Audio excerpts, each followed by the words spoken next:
Hello everyone, स्वागत है आपका आरजे क्लासेस में।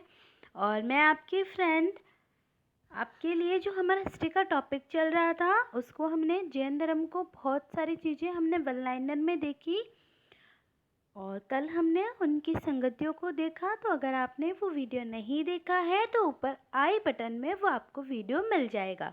तो चलिए देखिए, आज मैं आपके साथ एक तो हम करेंगे कि कुछ पर्वत के नाम पे हमें क्वेश्चंस पूछ लिए जाते हैं जैन धर्म में कि ये पर्वत किससे संबंधित है या किसने वहाँ पे मोस्ट इम्पॉर्टेंट है। तो चलिए हम वो देख लेते हैं। देखिए, कैलाश पर्वत है जो कि ऋषभ देव ने अपना शरीर त्यागा था वहाँ पे, तो इसीलिए कैलाश पर्वत का नाम जैन धर्म में आता है।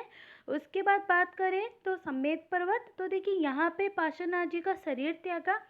देखिए ऋषभ देव जी इसलिए इम्पोर्टेंट है क्योंकि ये फर्स्ट है व्यवस्था, हम कह सकते हैं इन्होंने जैन धर्म को व्यवस्थित किया है। पार्श्वनाथ जी के समय ये आगे बढ़ा है और महावीर स्वामी जी के समय ये आगे बढ़ा है।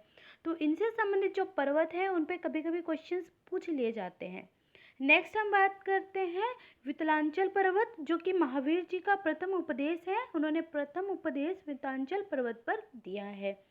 नेक्स्ट बात करें तो आबू पर्वत, जो कि दिलवाड़ा जैन मंदिर है, वहाँ का बहुत प्रसिद्ध है ये।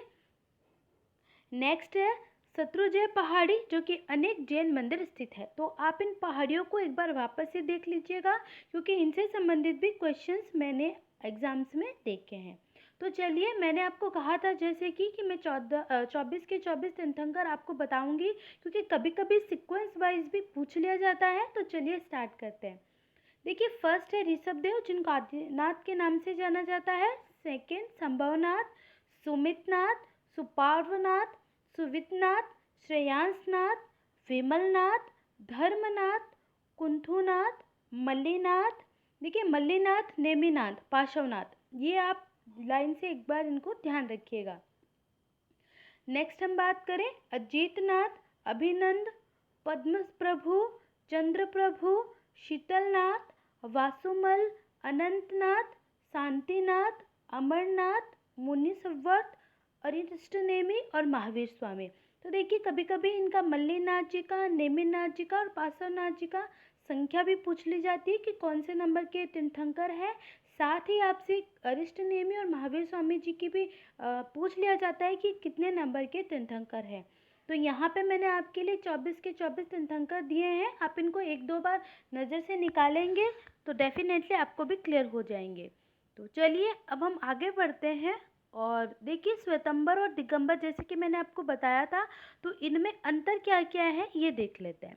देखिए, जहाँ श्वेतंबर की बात करें, ये मोक्ष की प्राप्ति करने के लिए वस्त्र त्याग आवश्यक नहीं है। मतलब ये कहते हैं श्वेतंबर कि अगर आपको मोक्ष की प्राप्ति करनी है तो आपको वस्त्र त्यागना आवश्यक नहीं है, यानी वस्त्र धारण करके भी आप मोक्ष को प्राप्त कर सकते हैं। अब अगर दिगंबर इसी तरफ कहते हैं कि अगर मोक्ष की प्राप्ति चाहिए तो आपको वस्त्र का त्याग करना होगा, यानी आप जिस तपस्या में बैठेंगे, जिस निर्वाण की प्राप्ति के लिए बैठेंगे, उसमें आपको निवस्त्र बैठना होगा। जबकि श्वेतंबर कहते हैं ऐसी आवश्यकता नहीं है।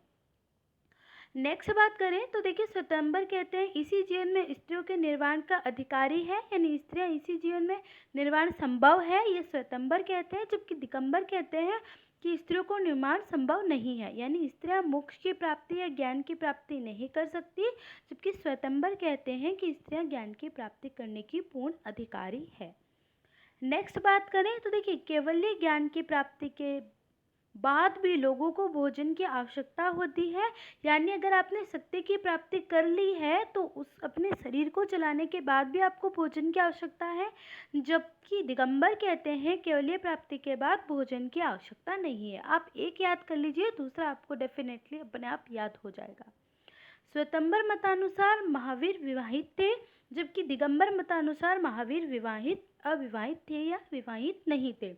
तो देखिए ये बहुत बार पूछा जाता है कि किन के मुताबिक महावीर स्वामी जी शादीशुदा थे और किन के मुताबिक महावीर स्वामी जी शादीशुदा नहीं थे, क्योंकि अभी जो ट्रेंड है क्वेश्चंस का वो कथन के रूप में आता है।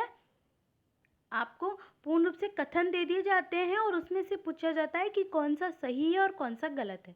तो इसलिए हमें फैक्ट पढ़ने पड़ते हैं, तो आप भी ये ध्यान रखें। अब हम नेक्स्ट बात करें तो 19वें तीर्थंकर स्त्री थी जबकि 19वें तीर्थंकर पुरुष थे। ये मैंने आपको बताया ही था कि कन्फ्यूज़न है 19वें तीर्थंकर में कि वो स्त्री थे या पुरुष थे। तो श्वेतांबर उनको स्त्री मानते हैं जबकि दिगंबर उनको पुरुष मानते हैं। तो हमने जो जैन धर्म के अंदर मोस्टली जो बहुत इम्पोर्टेंट है उनके अंतर सब कुछ देख लिया है। कल आपके लिए इसके लिए क्वेश्चंस लेके आऊँगी। तो आज के लिए इतना ही। अगर आप हमारे चैनल पे नए हैं तो प्लीज़ चैनल को सब्सक्राइब कीजिएगा, लाइक कीजिएगा, शेयर कीजिएगा और प्लीज़ शेयर कीजिएगा ताकि उन सभी को मिले जो जिनको इन वीडियोस की ज़रूरत है। तो आप भी अपनी ज़िम्मेदारी निभाइएगा और इन्हें ज़रूर शेयर कीजिएगा। Thank you.